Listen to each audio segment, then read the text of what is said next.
Alors, quand on pense toujours à l'action, il n'y a pas seulement ce principe d'incertitude de l'écologie de l'action, c'est-à-dire du milieu où elle va se passer, mais ça affecte aussi cette question classique qui est du rapport entre la fin et les moyens. Le problème est le suivant. Est-ce que toutes les fins sont bonnes quand on a un moyen noble? C'est une idée que aussi bien a pu appliquer certaines religions que, disons, le communisme de style bolchevique, en disant tout ce qui sert la révolution est bon et tout ce qui la dessert est mauvais. Mais là-dessus, nous nous sommes rendus compte que si on emploie des moyens mauvais en contradiction avec les fins, ce qui s'est passé pour le communisme, c'est-à-dire les fins, c'était la fraternité, c'était la liberté, et les moyens, c'était la dictature, le goulag et la police secrète. Donc, il est évident que les moyens ont contaminé les fins et finalement sont devenus les fins véritables. Donc, nous devons toujours nous poser la question de la validité des moyens que nous utilisons pour arriver à certaines fins, parce que là aussi, les moyens peuvent faire que les fins se dégradent. Donc, voici un problème. Et le deuxième problème, c'est le problème du réalisme, parce qu'il est certain qu'une action, pour être efficace, pour être valable, doit se faire, disons, avec un minimum de respect pour la réalité. Si on est contredit la réalité, on est dans ce qu'on appelle l'utopie, dans un monde idéal mais imaginaire. Alors, l'idée banale, c'est qu'il faut être réaliste, c'est-à-dire s'adapter au présent, mais ne pas être utopique. Seulement, les choses sont beaucoup plus complexes.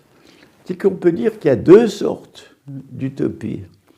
Il y a l'utopie d'une idée qui actuellement n'est pas possible, mais qui est quand même dans les possibilités concrètes. Prenez par exemple que tous les habitants de la Terre soient nourris à leur faim, alors qu'il y a encore des famines et des sous-alimentations. C'est une idée qui est possible, il y a toutes les capacités productives qui existent, il y a même en fait, à part des cas évidemment de certaines crises liées à des conditions climatiques, on peut nourrir la planète, mais aussi bien les rapports internationaux, les spéculations, etc., font que toute une partie des habitants du globe soit sous-alimentés et que dans certains cas connaissent la famine. Donc actuellement, ce n'est pas possible de nourrir tous les habitants du globe, mais à supposer qu'il y ait une civilisation planétaire où il n'y ait plus de guerre, où il y ait une sorte d'instance supérieure qui gouverne la planète, on peut penser que ça... Alors à ce moment-là, ça veut dire, est-ce que la paix entre les différentes nations, qui est aujourd'hui tout à fait impossible, semble utopique, est possible? Oui, puisque les guerres entre féodaux ont été supprimées quand les monarchies des nations se sont instituées. Les guerres entre les pays européens semblent être abolies avec l'Union européenne. Pourquoi ne pas imaginer que ça peut se passer à un moment donné à l'échelle de la planète, d'autant plus que c'est une nécessité vitale à l'époque des armes nucléaires. Donc, voici une utopie qui est bonne, mais il faut y travailler pour, parce qu'elle n'est pas impossible. Par contre, la mauvaise utopie, c'est harmonie généralisée. Tout le monde sera heureux, tout le monde sera content, tout le monde se comprendra, il n'y aura plus de conflits. Non, nous ne pourrons jamais éliminer tous les conflits, nous ne jamais pourrons rendre tout le monde heureux, nous pouvons créer, disons, un monde meilleur, mais nous ne pouvons absolument pas penser qu'on peut arriver au meilleur des mondes, un monde quasi paradisiaque. Alors donc, vous voyez, l'utopie, c'est plus complexe qu'on le pense. Mais je dirais même aussi le réalisme. Le réalisme, s'il consiste à s'adapter à l'état présent, disons, d'une nation ou du monde, ben, on a l'impression qu'on ne peut pas faire grand-chose. Mais il faut tenir compte que la réalité, ce n'est pas seulement le présent, puisque le présent lui-même se modifie. il y a sans arrêt ce que le philosophe Hegel appelait la taupe de l'histoire, la vieille taupe de l'histoire, qui travaille, qui fait ses galeries souterraines et qui fait péter la surface. Donc, être réaliste, c'est presque une utopie de vouloir s'adapter au réel, parce que le réel se transforme. Il faut faire des paris sur le réel, sur les forces de transformation.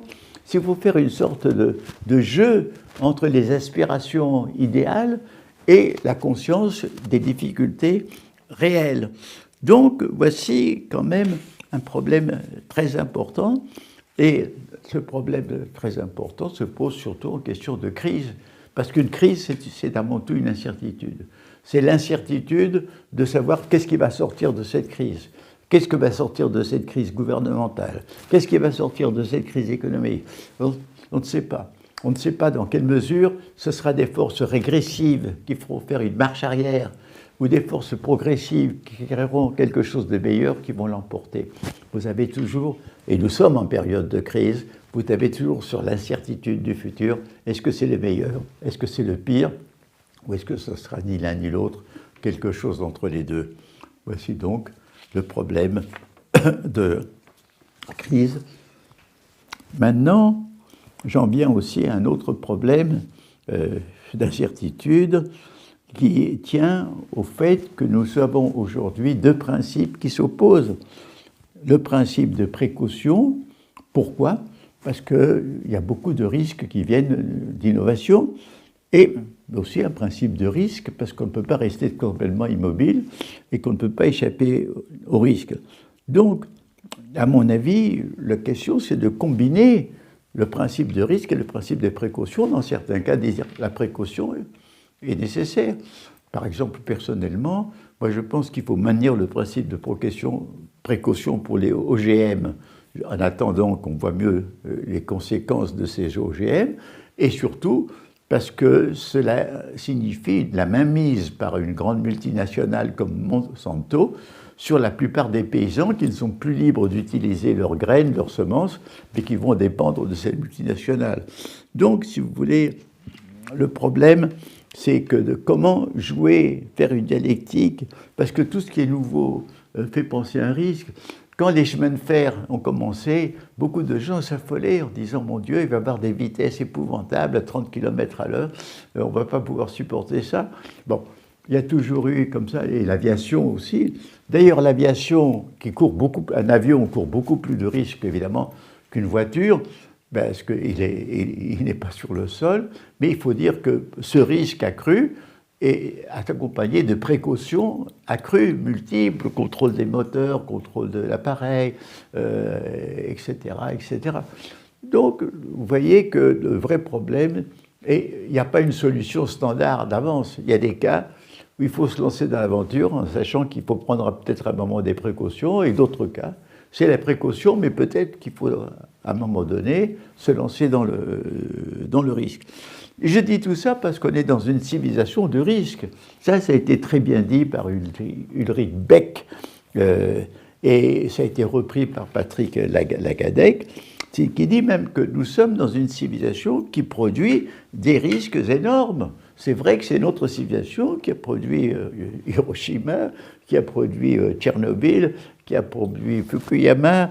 Nous avons aujourd'hui l'A380, mais imaginons un crash de l'A380, c'est des centaines et des centaines de passagers qui vont s'effondrer déjà.